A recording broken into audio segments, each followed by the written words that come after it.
Музафар Юсупов чет өлкөдөгү тажрыйбасын ийгиликтүү ишке ашырган. Экологиялык таза бал жана арынын жакшы кармалуусу үчүн жаңы бал челек жасаган. Орусия өлкөсүндөгү техникалык ишканадан бал челектин бөлүгүндөгү атайын калыптарын жасаткан. Пластиканын эритмесинен куюлган бал челек жеңил жана өндүрүмдү мол болуусун камсыздайт. Алгач сыноодон өткөрүп жаңы бал челек өз жемишин берген. Чыгымына жараша базар баасына 7000 сомго чейин сатылууда. Бал челекти көргөнү келген балчылардын агым үзүлбөйт. Уникалдуу идеяны ишке ашыруу үчүн көптөгөн каражат жана мээнет талап кылынган. Закарпатьядагы аркештер ушу нерсени колдонот экен. Анан ушул бал челекти ары жакшы өнөт экен. Анан өндүрүмдүүлүгү жакшы болот экен. Азыркы бүт Европа, Америка, Канада, анан Россия, Украинада аябай арчылык өнүккөн өлкөлөрдө ушул формадагы ящиктарда көбүнчө колдонулат. Анан бунун ар түрдүү варианттары бар. Ушул варианттардан мага китептерди окуп, анан тажрыйбам менен наркы жактагы иштеген адамдар менен иштеп көрүп жүрүп, акыры ушул нерсени тандадым. Анан ушул нерсени жасаш, сатып алайын десем, аябай бир Россиядан алып келиш, мына пандемия мезгилинде алып келиш, анан айтылган убагында айтылган заказды алып келиш аябай кыйын болгондуктан жыгачынан жасап көрдүм. Кийин акыры ушул нерсени Россиядан Техмашстройдон заводдон ушунун калыптарын жасап келип, анан ушунун технологиясын үйрөнүп, ушунун технологиясын сатып алып, акыры ушул нерсени жасап жетиштим.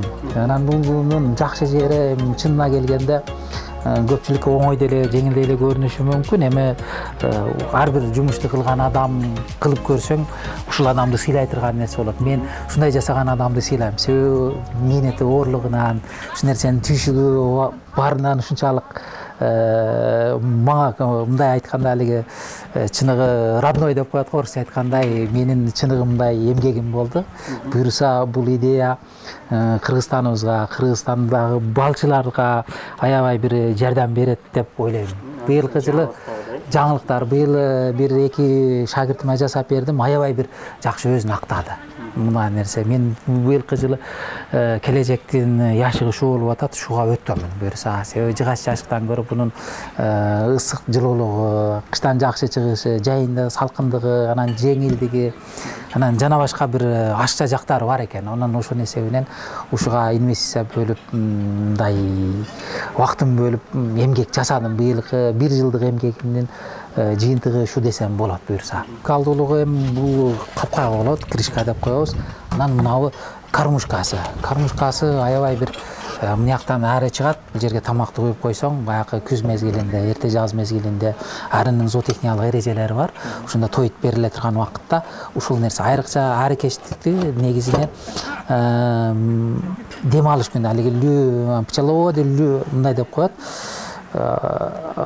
Пчеловоды выходные дни деп коет. Көбүнчө врачтар, мугалимдер, бөлөк кесип менен иштеп ушу менен кылган адамдар үчүн аябай жакшы нерсе. Бир куюп коесуң, бир жума тейлебесең деле боло турган нерсе. Ушу жумушту жеңилдетүү максатында ушул нерсе менен жасалды.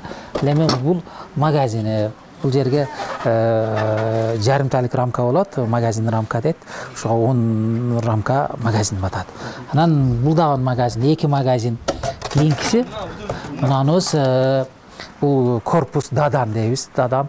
Себеби Европа зона биздин азыркы күндө асалыбызды неме кылып атышпайбы, анализдеп атышат. Анализде Европага өтүш керек, экспортко чыгышыбыз керек. Себеби бул дадан корпуста мынанын ылдый жагы да турган арын дарыласа болот.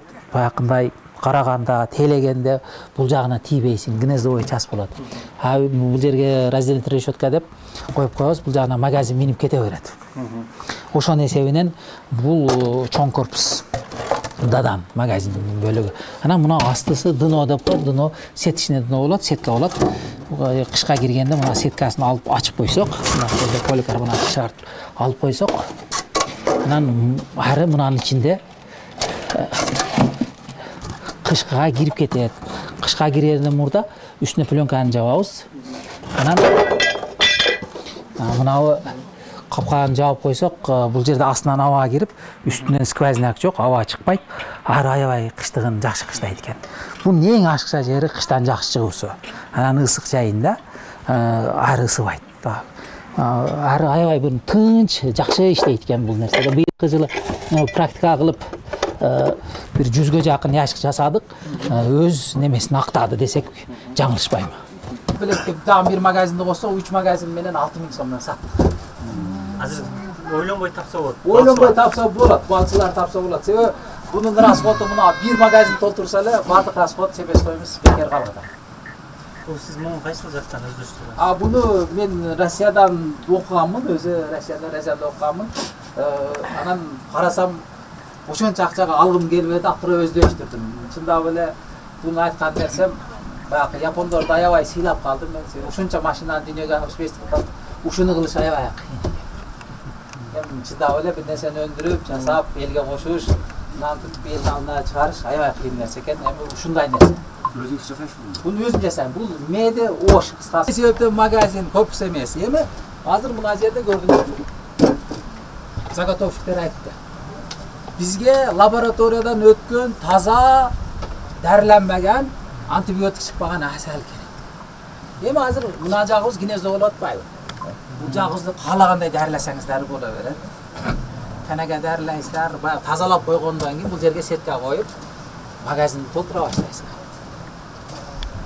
Ар көйгөн сарын, толгон сарын астына дагы машина менен киргизип мына бойго чейин жеткизсеңер болот. Асалды албайсыздар. Эми бир суроо. Адам канча байыган сарын байый берет го, ошосуңарда ары канча асал чогулткан сары көп чогулта баштайт. Себеби эмне үчүн магазин болот? Мына рамка боло турган болсо, айталы мына рамка. Рамканын дайым үстүн печаттайт, мына. Мынаны печаттабайт, эмне себептен? Тухум жок болсо деле печаттабайт да. Мынандай жарымта рамкалыкта иштегенде ары куят экен, печаттайт экен. Себеби ушунча калктар ары багып атат, магазин менен иштеп атат. Эмне себептен магазин менен көрсө, ары сразу коюп печаттайт экен. Бул жа рентабелдүүлүк, киреше көп болот. Мына 3 магазин толтурсаңыз 60 килограмм асал деген сөз. Быйылкы жыл несебинен баарыгла 250 сомдон эсептейли 15.000 сом. 5.000 сом жеп, ичип, 95 бензинден коюп, алиги форель балыктан жесең деле ар бир жаштан ашат экен. Калган 10.000 деле жеткиде, я. Анан сиздер өндүрүп аткан нерсе баягы ары тезде асалды бышырып, жеткизип печаттаганы аябай жакшы болот экен. Ошого мына жарымта рамка менен биз иштейбиз. Түшүнүктүү болдубу? Рамка лангстрот деп. Лангстрот эмес, onu лангстрот деп. Аны магазиндин рамка дейт. Лангстрот деп айтылбайт, бул магазин. Бир sıra ар бирөөнү айтып коюңузчу. Орусчасы эмне деп коет? Буну. Мындай эми научный сөз. Научный сөз менен айтканда мынабы дно дейт. Сетчатый дно деп коет. Кийинки корпус дадан дейт. Корпус дадан. Андан кийинкибиз магазин. Магазин эми 3-төн 5ке чейин кылса болот. 5ти кылсаңыздар бир зимовальный семья, кыштан чыккан семья болсо, аны 15 майга чейин матканы плотный кылып туруп алмаштырып койсоңуздар, мынадагы эски матканы алып салып, жаңы матканы өндүрүп отургузсаңыздар, мына жаңы матка ройго да чыкпайт, анын феромону көп болот. Али матчный феромон, маткадан жакшы феромон чыгат, мына тейлейт. Анан кийин бир нерсе. Бул яшыктын размери 35 сантиметр болот. Себеби окумуштуулар изилдеп көрүштүр. 3000ге жакын терек баягы дупту жыгытып көрүштүр. Чыкса дуптун ичи 22 сантиметрден 42 сантиметрге чейин кетти. Ширинасы ушундай болуптур, бийиктиги 180ге чейин болуптур. Баягы неме 2 метрге чейин болуптур. Себеби ошого карап туруп яшык жасалган. Анан адамга удобный болуш үчүн мынандай алып туруп магазин биринчиден белиңе, экинчиден бел мейли, адамдын бели табылар эмчи, күтөлөсөң иштеп беришет да.